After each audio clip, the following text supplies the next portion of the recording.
फवाद साहब, अभी ये खबर चल रही है कि नून लीग की सदारत जो है वो मियां नवाज शरीफ को वापस मिल रही है, तो आपको लगता है उनकी सदारत में या उनके पार्टी के अंदर मुज़ाकरात बेहतर हो सकते हैं, या अभी जो मामलात हैं उनके अंदर मुज़ाकरात बेहतर हो सकते हैं? क्योंकि बयानिया उनका भी एंटी एस्टैब्लिशमेंट। नवाज शरीफ के अंदर जो है डेफिनेटली मुज़ाकरात बेहतर हो सकते हैं, क्योंकि वो ज़ाहिर है कि असल जो सियासत है नून लीग की वो तो नवाज शरीफ के पास है।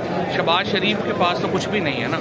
लेकिन जो भी है नवाज शरीफ मेरे ख्याल में और नवाज शरीफ को करनी चाहिए। नवाज शरीफ पाकिस्तान में 1985 से सियासत में है, और वही अगर पाकिस्तान के अंदर सियासी माहौल को बेहतर बनाने के लिए अगर किरदार अदा कर सकते हैं तो वो नवाज शरीफ कर सकते हैं, शहबाज शरीफ तो नहीं कर सकते। सर, लास्ट कमेंट, ये शेर अफजल मुर्वत सागा जो चल रही है अभी पार्टी के अंदर और उनको बिल्कुल ही साइड लाइन कर दिया, उस पर क्या कहेंगे? देखिए, मेरा ख्याल है बहुत बड़ी पार्टी है पीटीआई, उसमें लोगों के अख्तलाफ भी होते रहते हैं, चीज़ें भी होती रहती हैं। हमारी पीटीआई लाउड भी बहुत है, छोटी सी भी बात हो जाए ना वहाँ पे हमारे यहाँ शोर पीटीआई के अंदर जो है वो ज़्यादा मच जाता है। क्योंकि मैं तो देख रहा हूँ 2016 से कई दफ़ा आप ऊपर होते हैं, नीचे होते हैं। देखिए, इस वक्त मेरे ख्याल में पीटीआई के आप साथ हों ना साथ हों, पीटीआई का हिस्सा हो ना हो, अवाम की इस वक्त अहम बात यह है कि इमरान खान के साथ खड़ा होना इसलिए ज़रूरी है कि अगर इमरान खान की लड़ाई हार जाते हैं तो फिर तो पाकिस्तानी ये लड़ाई हार जाता है। तो ये बात इर्रेलेवेंट है कि इस वक्त कोई पीटीआई में कोई नाराज़गी है या कोई है हिस्सा है नहीं है।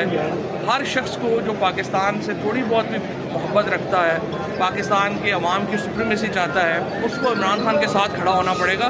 क्योंकि अगर इमरान खान की लड़ाई हारते हैं तो इसका मतलब है पाकिस्तान एज अ कंट्री और हम एज अ माशरा ही ये जंग हार जाएगा। हम तो किसी फिर आप समझिए कि डार्क अफ्रीका का कोई मुल्क बन जाएंगे ना, जहाँ पे आइन की कानून की कोई बात ही नहीं होगी। तो इमरान खान का साथ आपने इमरान खान की वजह से नहीं देना, इमरान खान का साथ आपने अपनी वजह से देना है। इसलिए ये इर्रेलेवेंट है कि कोई बंदा इस वक्त पीटीआई में है नहीं है क्या है। आप बाकायदा कब पीटीआई में आ रहे हैं दोबारा? हमने छोड़ा कब